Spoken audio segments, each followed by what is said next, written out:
Hi everybody, welcome back to my channel, Solicitor Kim. Have you ever bought an apartment or building in South Korea? What role does a 법무사 play in this case? 법무사 is like a solicitor in the UK. First, let me tell you what a solicitor does when buying real estate in the UK. Buying and selling a house, what the solicitors or 법무사 do in the UK. The estate agent finds a buyer, agrees the price, then write to the solicitors with the details. Step 2. They write to their client with their terms of business to protect against property fraud.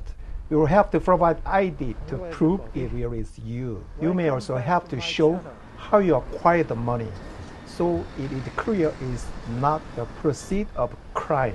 Step 3. If you are selling, you get some property forms to fill in, giving information about the property, so that if you have new windows or an extension of fraud problems, you'll also fill in a form confirming what items you will leave at the property.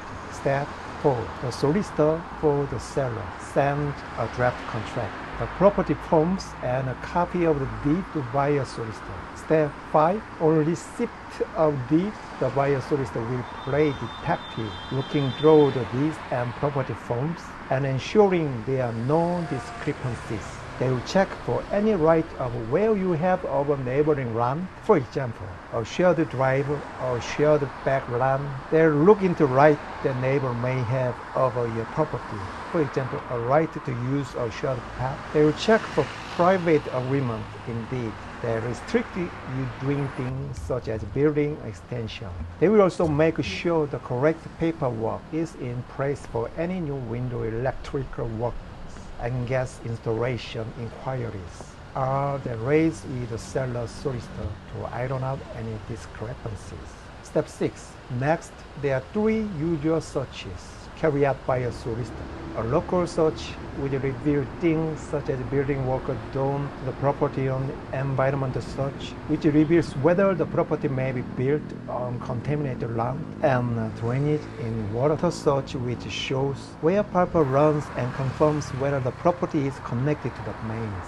Step 7. The seller replies to inquiries. Then the buyer solicitor sends the report to the buyer explaining the deeds in the paperwork. The buyers then sign the contract in readiness for exchange of contract. Step 8. The moving data is recalled the complete day, and the solicitor call each other and exchange contract. At this point, no one can back out. Step 9. On the day the sale complete, the purchase monies are sent by the banking system. Once you arrive with the seller's solicitor, the estate agent is called to say that the buyer can have the keys. This is usually around midday, but can sometimes take longer. Step 10. The seller solicitor then replies any mortgage and also pays the estate agent. By the buyer solicitor will register the change of the ownership with the land registered. On the other hand, in the South Korea, the buyer appoints a 법무사, and the appointed 법무사 checks whether the seller is the owner or not through identification and other materials.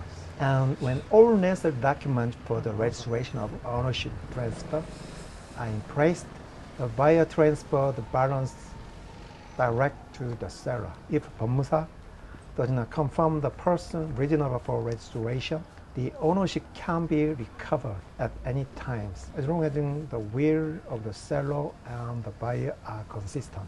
Unlike the UK, the majority of real transactions in South Korea are apartments, and apartments are well maintained, so houses are not investigated. Someone pretending to be a 법무사 preside over this process, but it's important to verify that the 법무사 is the right person through ID.